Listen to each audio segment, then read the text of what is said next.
스데반 집사님의 설교라는 제목으로 집사님이 한 설교 내용을 오늘 테마로 잡고 초반에 일어나는 바울 전에까지의 사건들을 한번 쭉 정리를 해보려고 합니다.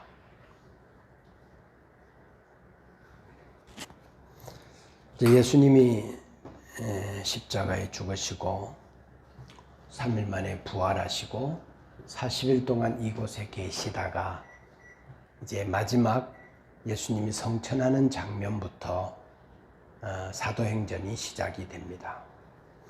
그리고 예루살렘에서 120명의 성도들이 기도하고 그 기도하는 공동체에 성령께서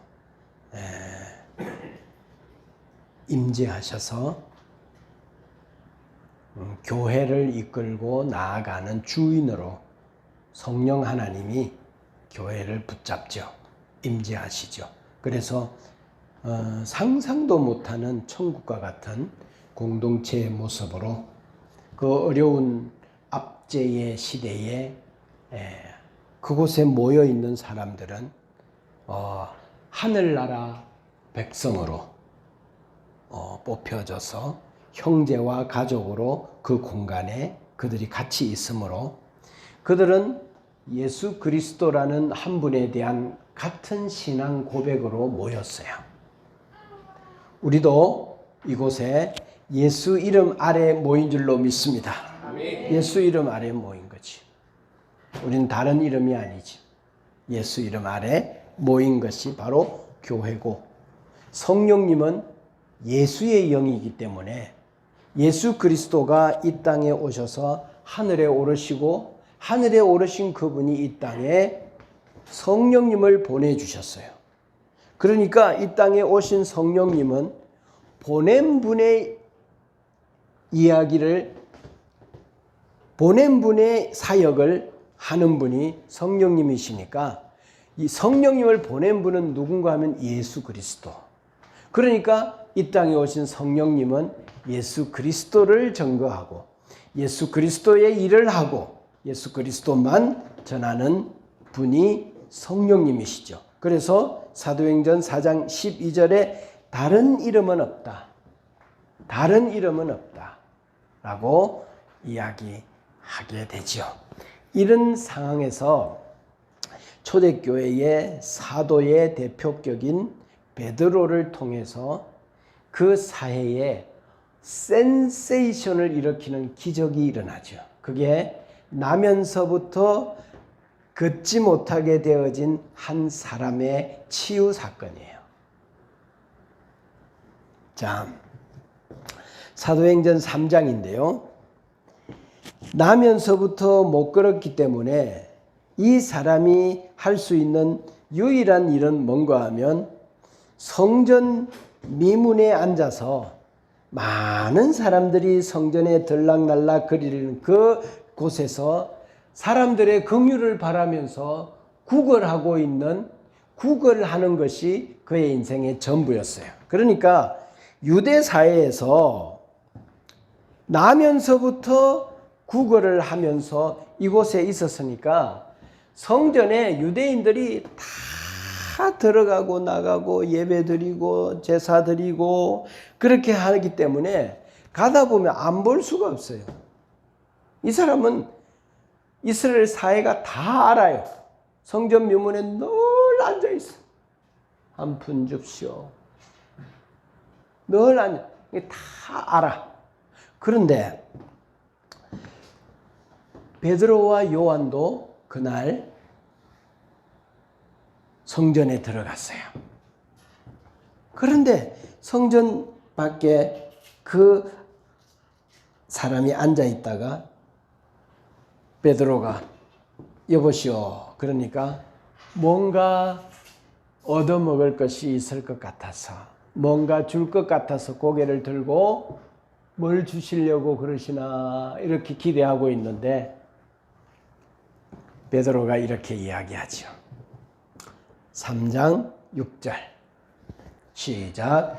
베드로가 이르되 은과 금은 내게 없거니와 내게 있는 이것을 내게 주노니 나사렛 예수 그리스도의 이름으로 일어나 걸으라.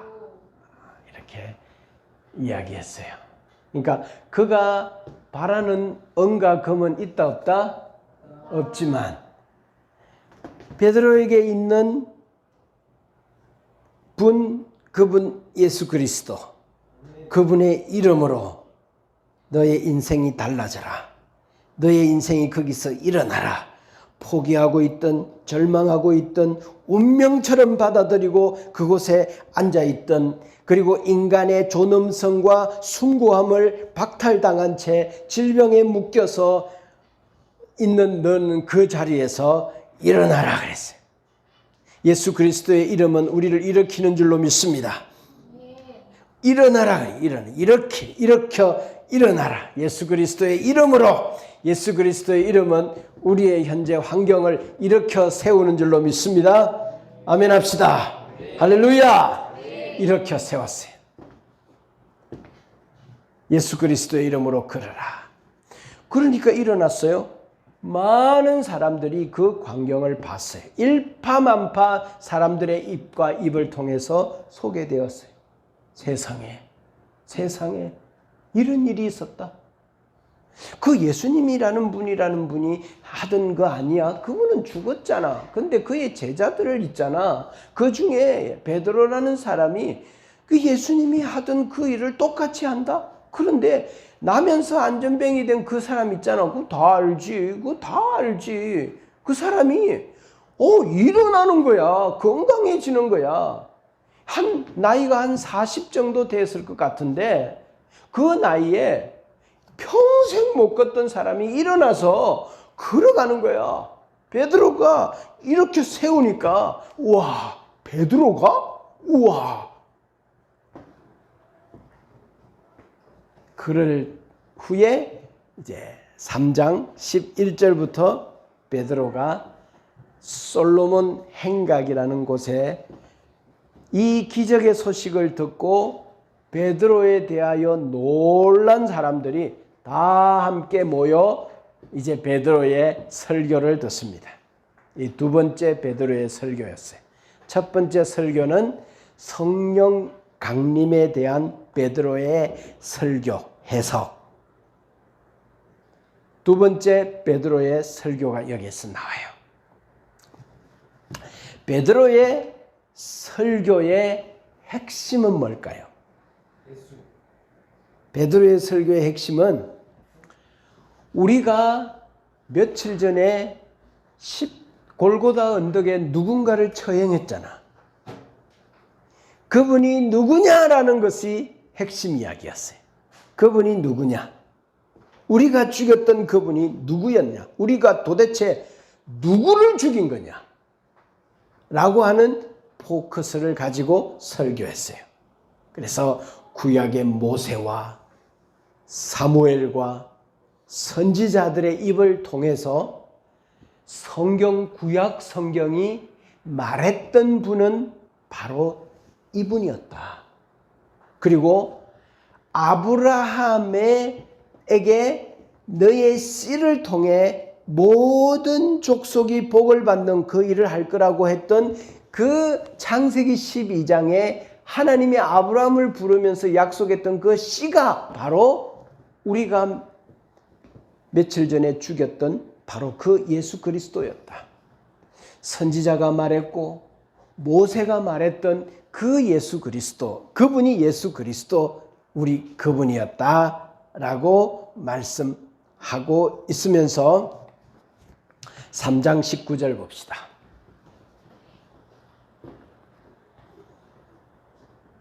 베드로가 촉구합니다.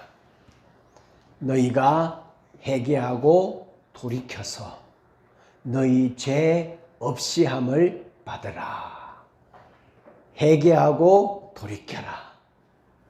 돌아와라. 잘못을 하나님이 보낸 그 아들을 너희들이 모르고 죽인 그 부분에 대하여 돌아와서 너희들의 죄를 짊어지고 십자가에 죽으신 바로 그 아들을 통해서 너희들이 죄 문제를 해결해라 라고 하는 베드로의 설교를 하고 있어요. 자, 4장 4절. 말씀을 듣는 사람 중에 믿는 자가 많으니 남자의 수만 해도 약 5,000명쯤 되었더라. 우리가 4장 10절부터 이제 보면 나면서 못 걷게 되어진 사람을 고치고 나니까 사람들이 다 와가지고 와 베드로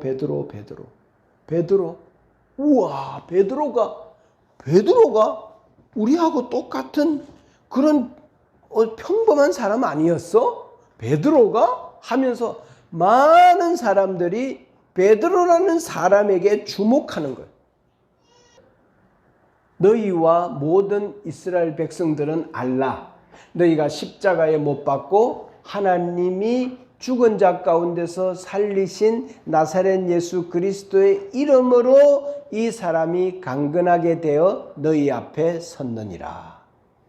그렇게 베드로가 이 치유의 기적의 주인공은 예수 그리스도의 이름이다. 예수 그리스도의 능력이다라고 이야기했어요. 자, 3장 12절로 한번 가볼까요? 사람들이 베드로에게 집중하니까 베드로가 이렇게 이야기했어요. 베드로가 이것을 보고 백성들에게 말하되 이스라엘 사람들아 이 일을 왜 놀랍게 여기느냐? 우리 개인의 능력과 경건으로 이 사람을 걷게 한 것처럼 그 다음 시작. 왜 우리를 주목하느냐? 왜 우리를 주목하느냐? 이 일의 기적의 주인공은 예수 그리스도의 이름으로 그분의 능력의 이름이 이렇게 능력이 있다. 그래서 베드로가 십자가에 못 박히러 예수 그리스도가 갈 때에 자기 살려고 도망친 그 베드로가 버렸던 이름을 이곳에서 담대히 전하고 있어요. 여러분, 이 변화를 어떻게 설명할 수 있죠? 불과 며칠 전에 자기 살려고 그 자기의 따르던 서성마저도 버려버렸던 그 이름이 오늘 그 이름을 위해서 능력을 행하고 많은 저항과 압박이 자기에게 다가올 때 담대하게 복음을 전하고 그리고 자기가 통해서 능력이 나타났는데 왜 우리를 주목하느냐? 왜 나를 주목하느냐? 이 일은 내가 한 게 아니라 오직 예수 그리스도의 능력으로 한 것이다 라고 말할 수 있었던 이것은 이 변화는 어떻게 설명할 수 있느냐? 두 가지밖에 없어요. 하나는 예수 그리스도의 부활을 직접 목격했다는 것. 또 하나는 성령의 임재가 그에게 강력했다는 거죠. 여러분, 주님이 부활을 믿으시면 아멘 합시다. 아멘. 성령의 임재가 여러분에게 충만하기를 주의 이름으로 축복합니다. 아멘. 그러면 우리 안에서 혁명이 일어나고 우리 안에서 변화가 일어나고 우리 안에서 역동적인 능력이 부어지는 줄로 믿습니다. 그래서 교회는 먼저 안이 바뀌어야 돼요. 베드로 안에서 내면에서 교회 안에서 성경을 읽고 하나님의 임재 속에 살고 예수 그리스도의 이름 외에는 소망이 없다는 사실을 알고 오로지 기도하고 교제하고 그 공동체가 너무너무 좋고 그런 공동체가 되어질 때에 그 공동체의 에너지는 세상을 향하여 파고 들어가서 세상에 충격을 주는 줄로 믿습니다.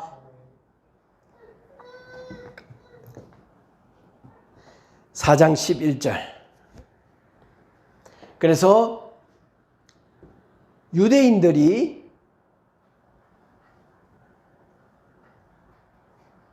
예수 그리스도를 버려버렸지만 하나님은 그 예수 그리스도를 머릿돌 되게 하셨다라고 말합니다. 머릿돌이란 말은 기초석, 아니면 건물에서 가장 중심이 되는 돌, 그 기초가 되는, 중심이 되는, 그게 흔들리면 건물 전체가 흔들리는 그런 중심돌, 그리고 가장 귀한 역할을 하거나 아니면은 그 건물 전체에 이름이 딱 있는 그런 중요한 분으로 하나님께서 그를 세우셨다. 그러고 난 후에 12절, 세상에 가장 또 중요한 메시지를 베드로의 대답에서 들을 수 있습니다. 12절 다 같이 시작. 다른 이로서는 구원을 받을 수 없나니 천하 사람 중에 구원을 받을 만한 다른 이름을 우리에게 주신 일이 없음이라 하였더라. 다른 이름은 있다 없다? 있다 없다? 다른 이름은 없다. 다른 이름은 없다. 이단 교주로 내가 메시아다라고 하면서 자기 이름을 이야기하는데 내가 구주다, 나를 믿어라, 내가 메시아다, 다른 이름은 없다. 할렐루야. 성부, 성자, 성령 삼위일체 한 분 하나님 외에는 구원의 다른 이름이 없는 줄로 믿습니다. 여러분, 이단에 이렇게 질질 끌려가서 죽으려고 거기 들어가는 이 말씀들을 가지고도 이야기하고 있는데도 교묘하게 말씀을 전해서 이단 교주를 자기의 메시아로 알고 믿는 이 어리석은 사람들 속에서 이 사도행전 4장 12절에 베드로가 하고 있는 이 말을 통해서 여러분들이 마지막 주님 앞에 서는 그날까지 예수 그리스도 외엔 다른 이름이 없다는 사실 앞에 굳게 서기를 주의 이름으로 축복합니다. 그러다가 마지막 천국에 들어가기를 바랍니다. 19절 20절에 보면 나면서 못 걷게 된 이 사람의 치유는 이 당시 예루살렘의 하재거리였어요. 그리고 5,000명이 주께로 돌아오는 이런 많은 기적의 근거가 돼요. 그래서 이 일의 주인공은 누구시다? 하나님이시다 라고 말씀하고 계세요. 자, 그리고 사도행전 5장에 가면 아나니아와 삽비라 이야기가 나오죠. 그리고 5장 17절에 보면 이제 체포되는 제자들의 모습이나 그 사회가 이 예수 그리스도를 전하는 이 무리들에 대하여 강력한 압박이 시작이 돼요. 점점 심해져요. 제자들이 체포가 되고 감옥에 갇히는, 매를 맞는 이런 일들이 일어나죠. 생각해 보세요. 이때 이 사람들은 유대 정통 유대주의에 비하여서는 기독교인이라고 하는 이 유대인들은 이단의 무리였어요. 구약의 관점으로 보면 예수를 주로 믿는 이 사람들의 무리들은 비주류였어요. 그리고 아주 힘이 없는 이제 신생 종교일 수 있었어요. 그런데 지금 베드로가 이야기하고 스데반도 이야기할 거예요. 그들의 설교의 이야기의 핵심은 뭔가 하면 오늘 여기에서 나타난 신생 종교가 아니라 바로 이 예수 그리스도는 어디에 근거를 두고 있는가? 너희들이 알고 있는 그 구약 성경에 보내주겠다고 약속했던 그분이다. 하나님은 구약 성경과 다른 이야기를 하고 있는 게 아니라 구약 성경에서 약속했던 그분이 지금 여기 온 거야. 너희 신생 종교가 아니고 라는 이야기를 하고 있어요. 제자들은 이렇게 압박해오는 박해와 어려움들을 당연한 것처럼 여기고 우리는 이 일의 정인이다 라고 고백했어요. 2장 32절, 3장 15절, 5장 32절 세 차례나 걸쳐서 우리는 이 일의 정인들이다. 우리는 이 일의 증인들이다. 그래서 담대하게 그들은 나아갔어요. 자, 그리고 이제 7장에 보면 7 집사님을 선택하지요. 왜요? 성도가 많아지니까 3,000명씩 5,000명씩 돌아오니까 그 안에는 수많은 업무와 일들이 있지 않겠어요? 이게 사도들이 이제 그런 업무들 안 할 수가 없잖아요. 교회 리더들이 없으니까. 사도들이 막 몇 안 되는 사도들이 이리저리 뛰어다니면서, 그런데 어느 날 교회 안에 가부들이 많이 생겼는데 그들이 예수를 교회 안으로 들어오니까 그들을 돌보느라 사도들이 말씀 전하는 일에 집중 못하고 기도하는 일에 집중을 못하게 되니까 이거 뭔가 정체성이 이거에 흔들리는 거예요. 뭔가 그래서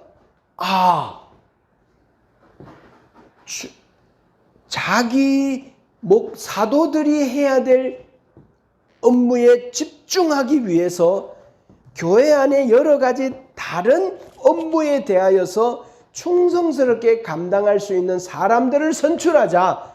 그래서 은사를 가지고 지혜와 총명하고 믿음이 좋은 사람들을 선택해서 그들에게 맡기고, 사도는 말씀 전하는 일과 기도하는 일에만 올인하도록, 전념하도록, 그래야만 교회가 영적 공동체로서 흔들리지 아니하고 굳게 설 수 있다. 그래서 다른 교회가 해야 될 영적 업무들은 우리가 성령 충만한 믿음 좋은 집사님들을 세워서 그들로 하여금 하고, 그래서 전체가 이제 균형 잡히고 밸런스가 있는 공동체가 된 거예요. 공동체가 작으면 몇 사람이 수고해서 할 수 있지만, 공동체가 커지면 업무가 많아지고 일이 많아지면 집중해야 될 그 영적 집중력에서 흩어져서 그 공동체의 정체성을 상실해 버리니까 영적 공동체가 사람들 돌보느라 영적인 에너지를 잃어버리면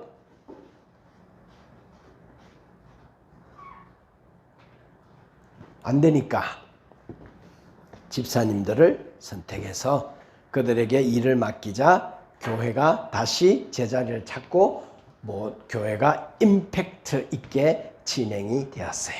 그리고 이제 사도행전 7장에 스데반 집사님의 설교가 나와요.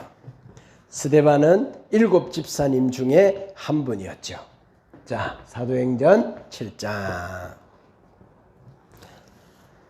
자, 저는 여러분들이 이번 주 스데반 집사님이 했던 설교를 집에 가서 7장만 좀 길어요. 스데반 집사님 한 분의 설교예요. 와, 스데반 집사님이 이렇게 설교를 했구나. 여러분들이 쭉 한번 읽어봐요. 읽어보면 이거 익숙한데? 이거 뭐지? 스데반 집사님이 작년에 1년 동안 우리 피스풀 교회가 했던 구약개론인데? 구약개론이네 뭐. 그리고 목사님이 구약개론을 설교하면서 구약이 무엇을 말합니까? 구약 전체가 하나님이 구약 39권을 통해 우리에게 말하고 싶은 게 뭡니까? 라고 여러분에게 질문했잖아요. 여러분, 구약 성경이 말하고 있는 핵심이 뭡니까? 이야기해 보세요. 인간은 안 된다. 그거예요. 그런데 여러분 봐요. 스데반 집사님이 구약 결론을 쭉 설교했는데 스데반 집사님의 결론도 구약 인간은 안 된다라고 하는 결론을 내리고 있구나. 우리 목사님이 정확하게 짚었구나. 스데반 집사님이 정확하게 짚었구나. 구약 성경은 어떤 사람들은 교훈적으로 받기도 하고 어떤 사람은 지켜야 될 도리와 율법과 종교적인 것들로 받기도 하고 그래서 대부분 이스라엘 사람들이 예수 그리스도가 이 땅에 왔을 때 그 예수 그리스도를 배척하고 죽이고 믿지 않는 이유가 뭔가 하면 구약의 이해가 분명하지 않아서 구약의 이해에 정확하지 않았기 때문에 그래요. 그래서 스데반 집사님이 설교하는 내용이 뭔가 하면 구약 성경이 이야기하는 주제와 핵심이 이거였다. 너희들 구약 성경을 잘못 알았다. 지켜보려고 했지, 지킬 수 있다고 했지, 잘 지켜본다고 생각하고 판단하고 있었지. 그런데 너희들 어쨌냐? 라고 하면서 41절 봐요.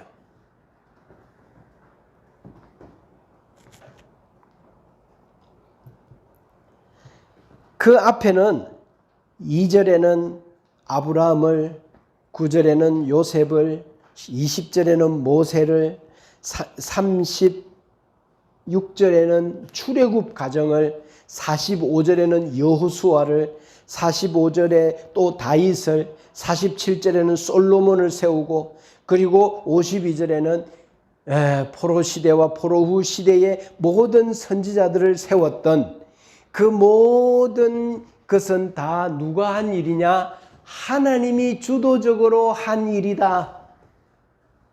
하나님이 아브라함을 불렀고 요셉을 불러서 애굽에 가게 했고 출애굽도 아버지 하나님이 한 일이고 여호수아를 통해 정복한 것도 다윗을 통해 솔로몬을 통한 것도 선지자를 통해 말한 것도 세운 것도 전부 다 하나님이 하신 일인데 이러한 일 앞에서 너희들이 어떻게 했느냐? 자, 너희들이 어떻게 했냐? 자, 같이 봐요. 시작. 하나님이 외면하사 군대 섬기는 일에 버려두셨으니 이는 선지자의 책에 기록된 바 이스라엘의 집이여 너희가 광야에서 40년간 희생과 제물을 내게 드린 일이 있었느냐? 몰렉의 장막과 신레판의 별을 받들었으며 이것은 너희가 절하고자 하여 만든 형상이로다. 너희를 바벨론 밖으로 옮기리라 함과 같으니라. 그러니까 이스라엘 백성들이 하나님이 하신 그 말씀에 순종했다 안 했다? 못했다. 우상을 섬기고 51절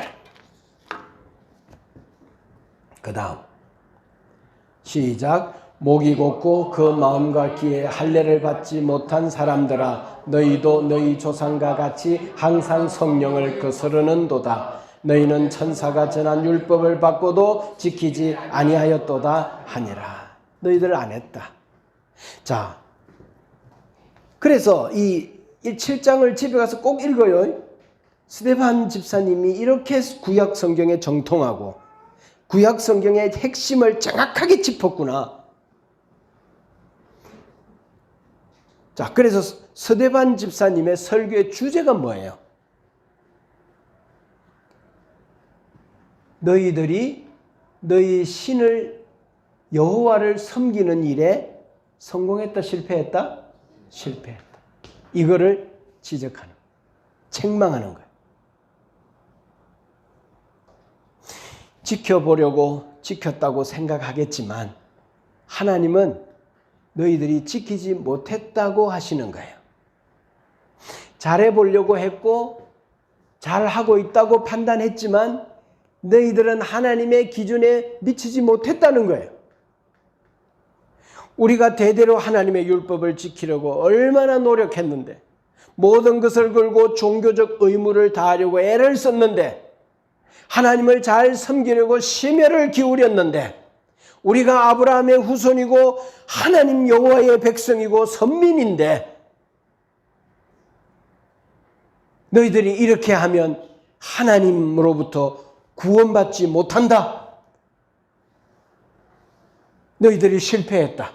라고 말하니까 이스라엘 백성들의 자존심을 건드린 거예요.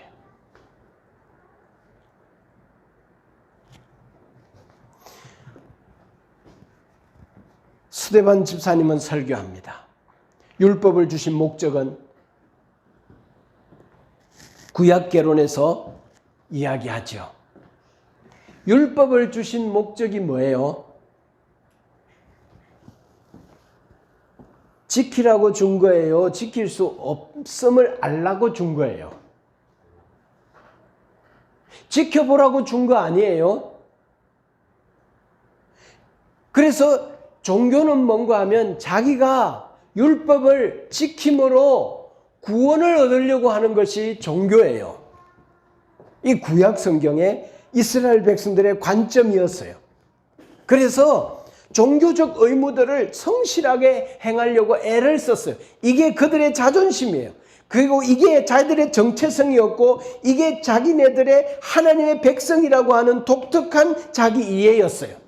그런데 그 이해에 기름을 부어버린 거예요. 너희들 실패했어. 하나님 말씀 지키는 거 실패해서 라고 말하니까 이스라엘 백성들은 이렇게 말하는 제자들에게 대하여서 이렇게 소개되어지는 예수 그리스도에 대하여 반감이 가질 수밖에 없고 이게 종교라는 것들을 가지고 이렇게 말하는 사람들을 죽여버리도 합당한 거예요. 이럴 만큼 사회가 이 제자들에 대하여 압박이 심해지기 시작한 거죠. 지킬 수 있고 지켜보라고 준 게 아니라 하나님의 법이 우리에게 오니까 지킬 수 없구나 라고 하는 것을 깨닫고 그럼 나는 죄인이구나. 그러면 나는 어떻게 이 죄 문제를 해결하지? 예수 그리스도가 십자가에 피 흘려 죽으신 그분을 구약 성경이 말하고 있었던 핵심이었구나. 우리가 그걸 놓쳤구나. 그 메시아를 놓쳤구나. 그 메시아를 놓치고 우리는 종교적인 일들을 잘하면 하나님을 섬기는 거라고 생각했는데 그게 잘못되어진 거구나. 예수 그리스도에게로 가자. 거기에서만 생명이 있다라고 인도하는 것이 율법의 기능이에요. 여러분, 하나님 말씀은 우리가 지켜서 구원받게 하려고 주신 말씀이 아니라 하나님의 말씀은 우리가 지킬 수 없다는 것을 알려주세요. 그리고 우리를 죄인으로 보시고 회개하고 돌아서기를 바라세요. 어디에게로? 예수 그리스도에게로.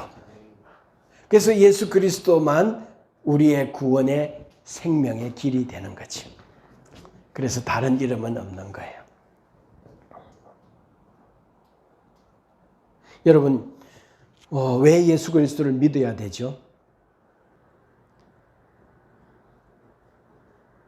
나의 연약함, 나의 실패, 나의 부족을 내가 스스로 해결할 길이 없기 때문에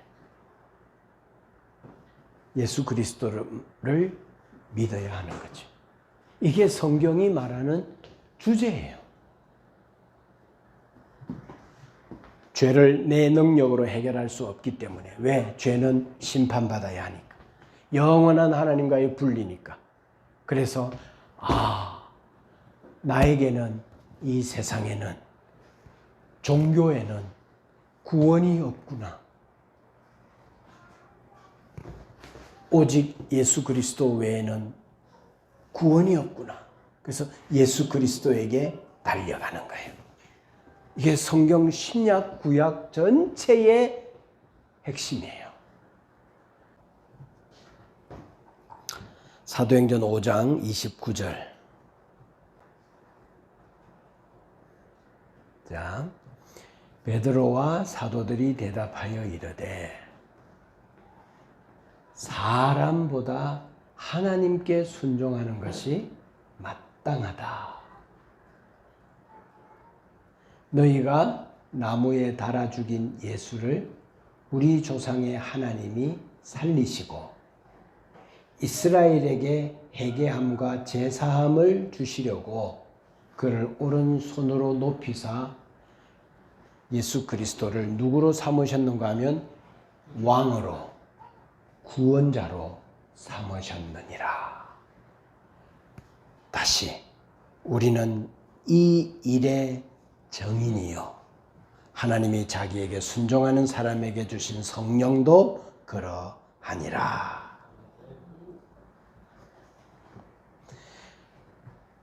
그래서 베드로와 요한의 말의 핵심이 뭔가 하면 너희들이 죽였던 그 예수 그리스도가 하나님이 구약에서 약속하신 메시아다.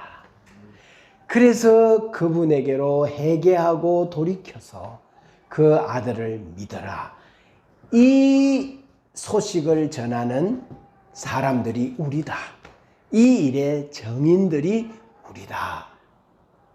그래서 교회는 정인 공동체죠. 자, 이런 설교와 초대교회 상황들 앞에 선 일반 유대인 사람들의 반응은 어땠느냐? 5장 33절. 자, 같이 봐요. 시작. 그들이 듣고 크게 노하여 사도들을 없이 하고자 할세. 6장 11절에 보면 이 사람이 모세와 하나님을 모독하는 것을 우리가 들었노라. 그래서 사람들이 사람을 매수해 가지고 거짓 정인들을 세워서 우리가 들었는데요. 이 예수님의 제자들은 모세와 하나님을 모독하는 말을 합디다. 그리고 사도행전 6장 13절에 이 사람이 이 거룩한 곳과 율법을 거슬러 말하였습니다. 대적하여 말하였습니다. 라고 우리가 그런 소리 들었어요. 라고 거짓 정인을 매수해서 모함했어요. 사도행전 7장 54절에 보면 그들이 이 말을 듣고 마음에 찔려 그를 향하여 이를 갈거늘. 그 다음에 사도행전 7장 57절 58절 일제히 그들에게 달려들어 성 밖으로 내치고 돌로 칠세. 그래서 스데반이 돌에 맞아 죽어가는 그 장면에 그 살벌하고 그 한 사람을 돌로 쳐 죽이는 그 상황에 주동자로 앞장선 한 사람이 등장을 해요. 그가 바울이었어요. 사울이라고 하는 바울이 될 사울이 여기에서 등장해요. 그래서 바울 이야기의 첫 등장은 뭔가 하면 자기가 전할 그 예수 그리스도를 위해 살아가는 한 사람을 처형하는 반대편에 선 주동자로 성경에 바울이 등장을 해요. 이때 사도행전 8장 1절에 이 사울은 스데반이 저렇게 죽는 것은 어떠하다? 마땅하다. 이게 유대인 전체의 정서였어요. 이런 일이 초대교회 일이 시작이 된 거예요. 자, 그래서 복음이 전거되어지면 두 가지 현상이 나타나요. 중간 지대가 없어요. 하나는 뭔가 하면 3,000명, 5,000명 회개하고 가슴에 찔려 하나님께로 돌아와서 이야, 우리가 구약을 잘못 알았다. 우리가 성경을 잘못 알았다. 우리가 인간을 잘못 알았다. 예수 그리스도 외에는 진짜 구원의 길이 없구나. 그분이 하나님께로 가는 길이요 진리요 생명이구나. 그분을 믿어야지. 주여, 제가 잘못했습니다. 저의 구원의 방편은 나에게 있지 않고 나를 위해 죽으신 희생제물 되신 예수 그리스도 외에는 구원의 길이 없습니다. 라고 하고 자기 가던 인생의 방향을 돌이켜 예수 그리스도를 구주로 믿는 쪽으로 인생의 방향을 턴하는 것. 이렇게 예수 그리스도를 환영하는 사람이 있어요. 반갑게 맞이하고 자기 마음에 모시는 사람이 있는가 하면 또 어떤 사람은 이를 갈고 저것들 죽여버려야지. 쓸모없는 것들. 이러면서 이 세상에서 하나님을 대항하고 대적하는 사람들이, 저항하는 사람들이 있어요. 이게 복음 앞에 나타나는 두 가지 반응이에요. 자, 정리하면 사도행전 초반에 그의 제자들의 주된 관심은 뭐였는가 하면 우리가 죽였던 그분이 하나님이 보낸 메시아였다라고 하는 이야기. 그래서 너희들이 거기에서 삶의 방향을 돌이켜라. 그건 구원의 길이 아니다. 그리고 인간은 소망이 없다. 오직 예수 그리스도에게 소망을 두라. 그리고 구원의 다른 이름은 없다. 이 메시지를 초대교회에 죽어가면서 베드로와 스데반과 빌립 집사님과 이 제자들이 하는 일들이 이 메시지를 갖고 세상 앞에 정인들로 살아갔던 사람들이 초대교회 초반에 일어난 일들이었어요. 기도하겠습니다. 여러분, 때로는 신앙은 진지한 노력이 필요합니다. 남들이 이렇게 하니까 나도 그렇게 하면서 따라가는 게 아니라 분명하게 이해해야만 돼요.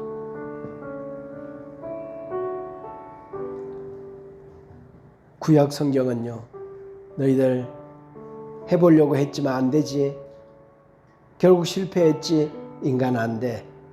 그래서 하나님이 약속한 건 예수 그리스도야. 이 약속은 너희들이 안 되는 그때 하나님이 제안한 게 아니라 창세기 3장 15절부터 이야기했고, 아브라함 때 이야기했고, 모세 때 이야기했고, 출애굽하면서 이야기했고, 다윗 때도 이야기했고, 솔로몬 때도 이야기했고, 모든 선지자들의 입을 통해 이야기한 거야. 근데 너희들이 구약 성경을 잘 이해를 못했어. 구약 성경은 결국 예수 그리스도를 이야기한 거야.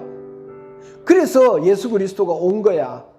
그리고 그분이 너희들이 희생제사를 드리면서 동물을 그렇게 죽였던 그 실체가 바로 십자가의 하나님 아들의 죽음이었어. 그러니까 구원은 너희들에게 있지 않아. 예수 그리스도를 믿는 것에 있어. 다른 이름은 없어. 이 일에 너희들이 정인들이야. 세상에 이거 너희들 분명히 해. 그리고 세상에 많은 사람들에게 정인으로서 사람들이 알려. 그럴 때 너희들에게는 저항이 있을 거야. 너희를 싫어하는 사람들도 있을 거지만 너희들을 환영하는 사람도 있을 거야. 그들은 내 백성이야. 하나님, 이 초대교회에 일어난 초반에 이런 일들이 일어났어요. 그리고 이들은 이런 메시지를 가지고 세상 앞에 다가갔어요. 하나님, 이게 교회입니다. 주여, 우리들이 진지한 노력으로 주님 굳게 서서 예수 그리스도의 반석을 갖게 해주십시오. 같이 기도하며 나아갑시다.